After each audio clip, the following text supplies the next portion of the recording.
When my girlfriend Natalie looked me in the eye and said, "I'm too young to be tied down. I need to explore my options," I didn't shout or beg. I just nodded and said calmly, "Explore away." The look on her face told me she didn't expect that. She wanted drama, tears, a fight that would make her feel desired. Instead, she got silence. And that silence scared her more than any argument ever could. We'd been together for 3 years, long enough to think we were building something real. We'd talked about moving in together, maybe getting a dog. But lately she'd started pulling away, calling less, staying out late with friends I'd never met. When she dropped that line about being too young, something in me snapped, not in anger, but in clarity. I realized she wasn't looking for love anymore. She was looking for validation, so I let her go. No guilt trip, no desperate texts. I helped her pack her things, even carried the last box to her car. She hugged me awkwardly, expecting me to fall apart, but I didn't. I just said, "Take care, Nat." That night I sat in the quiet apartment that suddenly felt both empty and peaceful. I poured myself a drink, leaned back on the couch, and whispered the words I hadn't said out loud in months. It's time to start living for me again. The first week was hard. Every corner of the apartment reminded me of her favorite mug, her perfume on the couch, the dent in the pillow where she used to sleep. But grief has a strange rhythm. It hurts, then it hardens, then it frees you. By the second month, I'd started going out again, met new people, picked up my old hobbies, stopped checking her social media. She, on the other hand, posted pictures of beach trips and parties, all smiles and filters. I didn't comment, didn't even like them, because deep down, I knew something she didn't. When people chase freedom, they often mistake it for fulfillment. She thought I was the one holding her back, but eventually she'd learn the truth. She was the one running in circles. And when she came back, she wouldn't find the same man waiting. Natalie and I met in college, both broke and ambitious, both certain we'd change the world someday. She was studying marketing, I was majoring in computer science. We clicked instantly late night. Study sessions turned into movie marathons, and before I knew it, she'd moved into my tiny off-campus apartment. Back then, life was simple. We shared cheap takeout, sat on the floor because we couldn't afford a couch, and made promises about the future we'd build together. She used to tell me we're a team, right? You and me against the world. And for a while that felt true. After graduation, things shifted. I landed a steady job in tech, while she started climbing through the chaotic world of marketing agencies. Her life became full of client dinners, rooftop events, and coworkers who lived on social media. Mine revolved around code, deadlines, and quiet evenings. She started dressing differently, talking differently. Our lives, once intertwined, slowly began to split into two separate paths. It began subtly, her coming home later than usual, brushing off questions with its just work stuff. Then came the nights she didn't come home at all, claiming she crashed at a friend's place after too many drinks. The first time it really hit me was at a dinner with her friends. Someone joked about how she was too hot to settle down, and she laughed, not nervously, not defensively, but genuinely. That laughter cut deeper than any fight could have. I didn't say anything that night.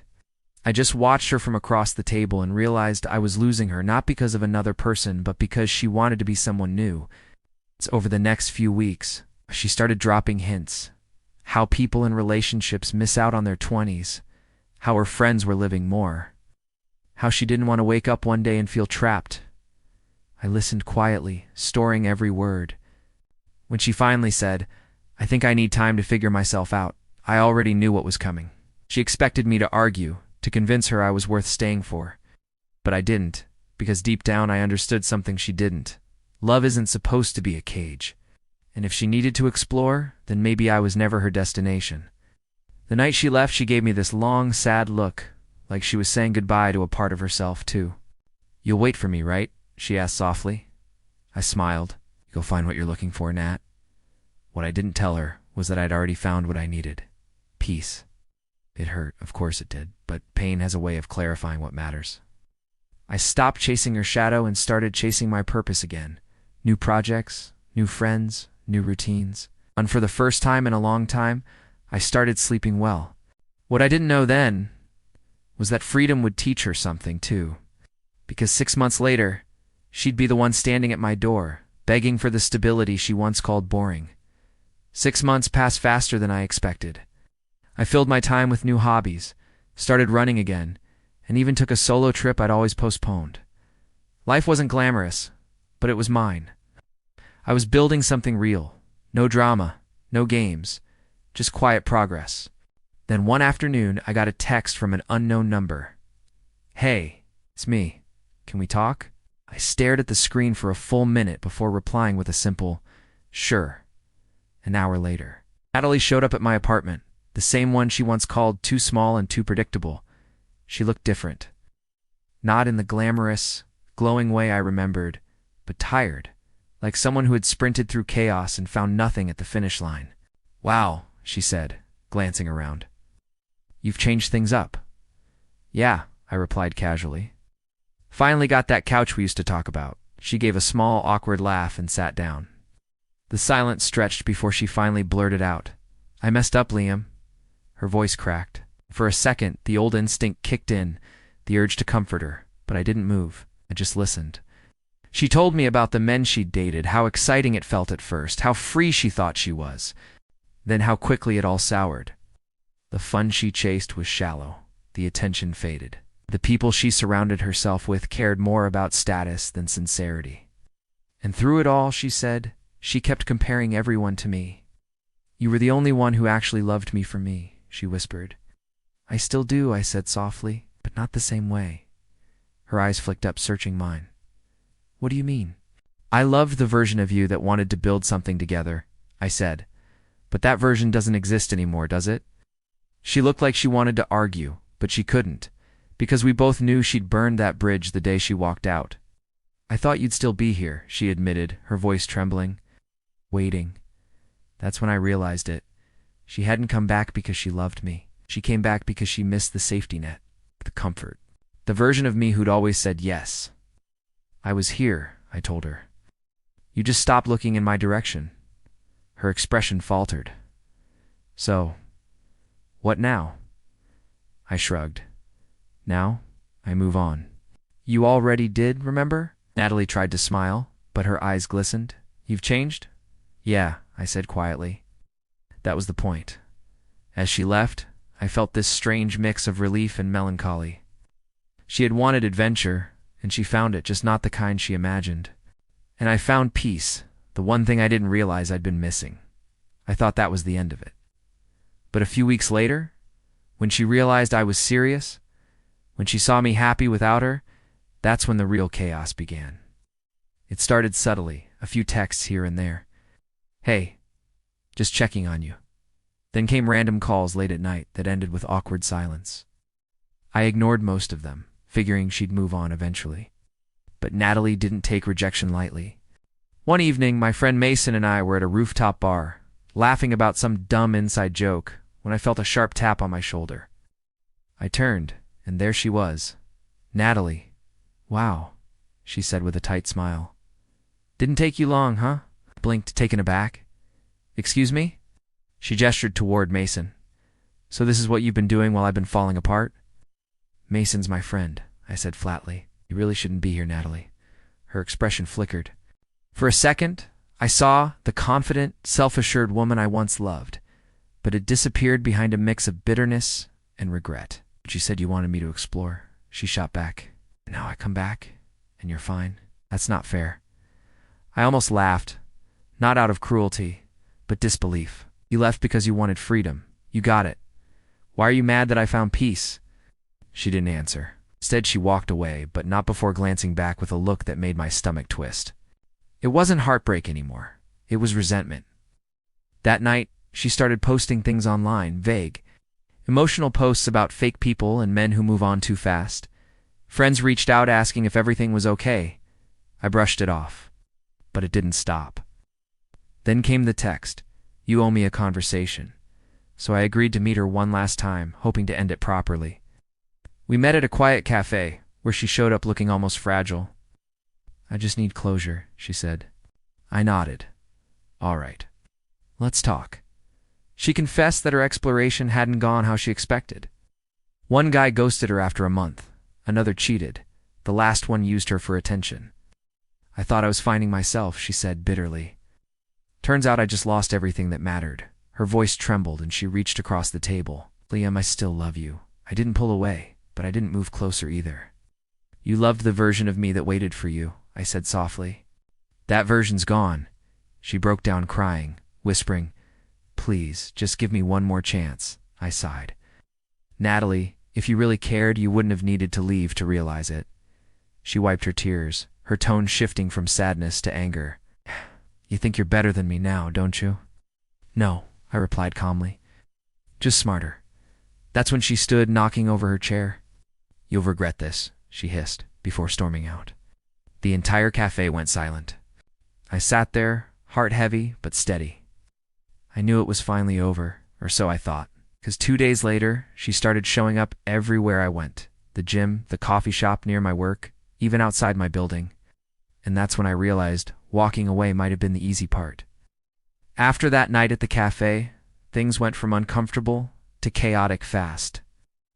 Natalie couldn't handle rejection, not from me, not after realizing the life she'd traded away. She started showing up in places she knew I'd be, pretending it was coincidence. The first time, it was at the gym. She smiled like we were still close. Hey, funny seeing you here. I forced a polite nod and kept my headphones in. The second time, it was at my office cafe. I was just grabbing coffee, she said, even though her place was across town. No. By the third accident, I knew it wasn't random anymore. Friends noticed too. One day, my coworker nudged me and whispered, Isn't that your ex waiting by the lobby? Sure enough, there she was, pretending to text, eyes glued to the door. I confronted her outside. Natalie, this has to stop. She looked desperate. I just want to talk, Liam. I made a mistake. I miss you. I exhaled slowly. You didn't just make a mistake. You made a choice. And now I'm making mine. Please, move on. That's when her tears stopped. Her face went cold. You think you're so perfect? You'll end up alone. She stormed off, but her words didn't sting. If anything, they proved how broken she'd become trying to chase what she already had. A week later, she posted a long, emotional rant online. It was vague, but everyone knew who it was about, how I'd changed, how I'd used her. Her friends reached out, confused. I didn't respond. I learned silence hurts more than argument. Then came the text from her mother. I'm so sorry, Liam. I didn't raise her to treat people like this. I thanked her and said it was okay, because by now I'd stopped being angry. Natalie, though, wasn't done. She tried to crash a friend's birthday party where she knew I'd be. My friends blocked her at the door, and that was the last time she tried to see me in person. The next morning, she finally sent the message I think she'd been avoiding all along. You were the one thing I should have fought for. I read it once, smiled faintly, and deleted it. Not out of cruelty, but closure. Because the truth was simple. She hadn't lost me when she said she wanted freedom. She'd lost me when she thought I'd wait while she found herself. I know. She was the one watching from a distance, realizing the peace she'd traded for chaos. 6 months after that final message, I barely recognized my old life, or the man I'd been in it. My apartment, once filled with quiet reminders of Natalie, had become my sanctuary. I'd painted the walls, rearranged the furniture, and adopted a dog I named Milo. He greeted me every night with the kind of loyalty no relationship could fake. Life was finally simple. I had new routines, new people, new laughter that didn't echo with old ghosts. Every now and then, her name would surface in conversation or mutual circles, mostly whispers of regret. Apparently things hadn't gone well for her. G dated a few people, none serious. Friends said she talked about me sometimes, how she messed up a good thing, but I didn't feel bitterness, just distance, like remembering a dream I'd already woken up from. One afternoon I ran into her at a bookstore downtown. She looked startled, almost shy. Her once glossy confidence had faded into something quieter. Liam, she said softly, you look happy. I am, I replied honestly. There was a pause, that heavy, awkward silence of two people who once shared everything, but now shared nothing. Oh, she smiled faintly, trying to hide the regret in her eyes. I guess I really did need to explore my options, she said with a forced laugh. I nodded. I guess I really did need to let you. She looked down, then whispered, "You're not still mad, are you?" "Not at all," I said. "You taught me how to value peace over potential." We said goodbye like strangers. As she walked away, I realized that love doesn't always end in hate. Sometimes it just fades until the memories lose their color. Later that night, I sat on my balcony with Milo curled at my feet, thinking about how far I'd come. She'd chased freedom, but I'd found it. She'd looked for meaning in noise. I found mine in quiet. People always say time heals all wounds, but I don't think that's true. Time just shows you what was never meant to stay. Natalie once told me she was too young to be tied down. Maybe she was right, just not about me. I smiled, took a sip of my drink, and looked at the city lights below. For the first time in years, I didn't feel like something was missing. I felt whole. Sometimes, the most powerful words you'll ever say aren't "I love you" or "I forgive you." They're simply, "I don't need you anymore." If you've made it this far, go ahead and hit the like button, subscribe, and share your thoughts in the comments.